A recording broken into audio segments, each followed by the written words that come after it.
Hello and welcome to my top 10 favorite Pokemon by me. Um, Obviously, of course, I did this on Google presentation. But without further ado, let's get it going. So for number 10, surprisingly, is Ditto. The reason why I put it in Ditto at number 10 was because it could be any Pokemon on this list, but it can also be one of those any other Pokemon that I don't like. I don't like them. As much as some people do. He's a good daycare slave, I'll call.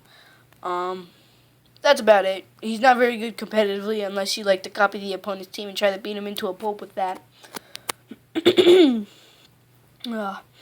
But other than that, he's not really that much of a Pokemon. But yeah, next please. Number 9 is Greninja. So me being the young kid, the kid that I am, I saw X and Y and I'm like, what is this, Nintendo? What have you done?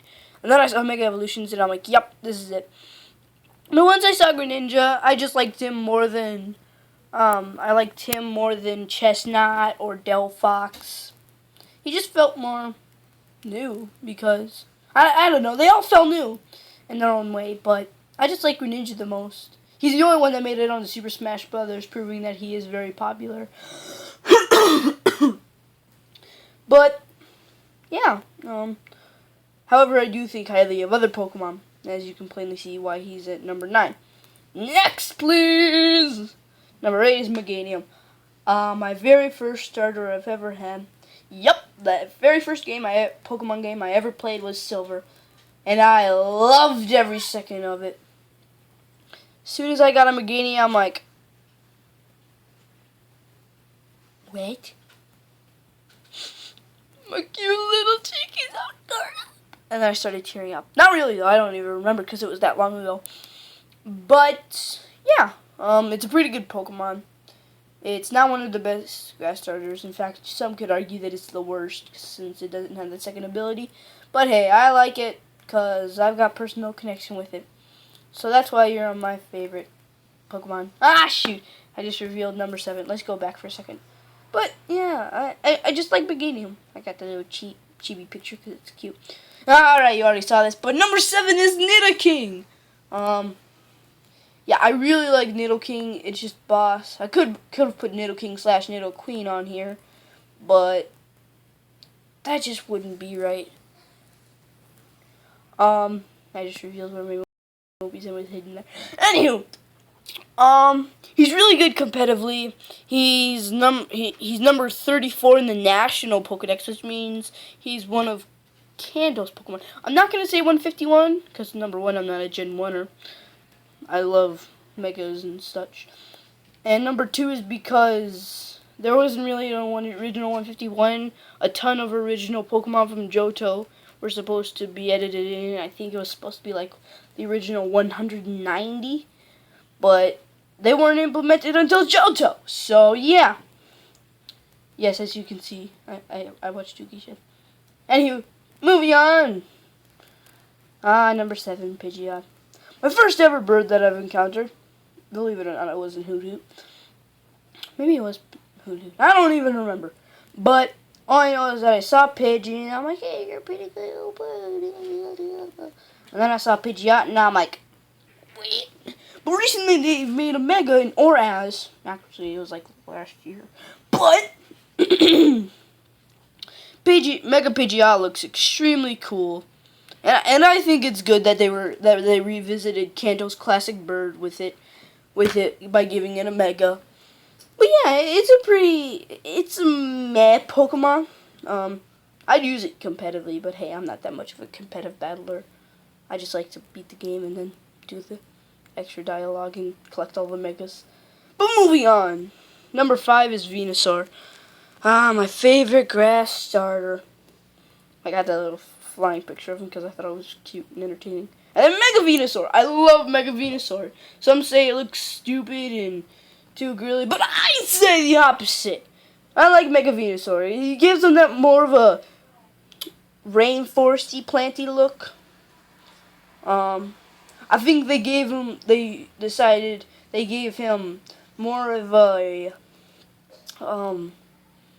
flowery. They gave him more plant to look at, and not just a classic palm tree, because that's all that it really was before.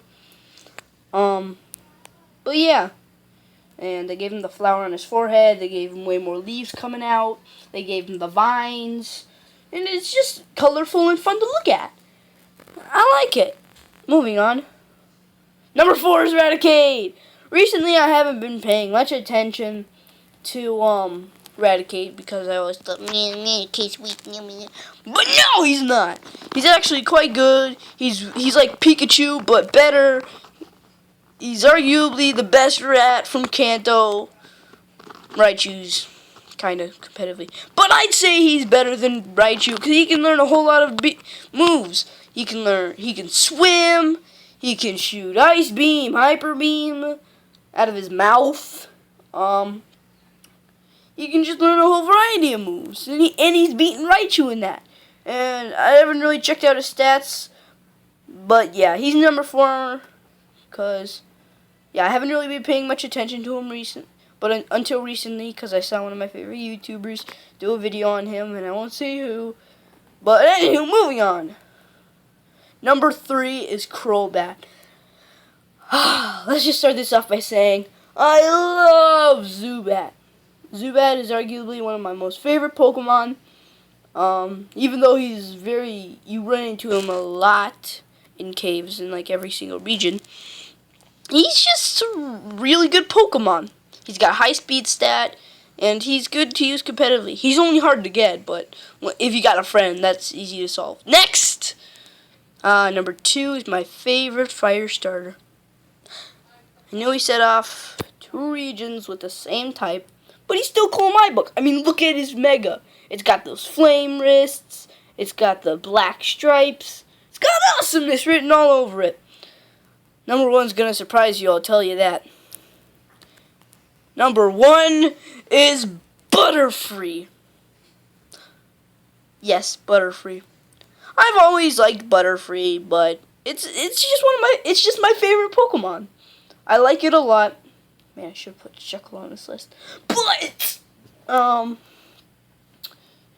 just love it. It's a pretty Pokemon, and I was really disappointed when Nintendo didn't give it a Mega, because, I'll say that for another top 10 list.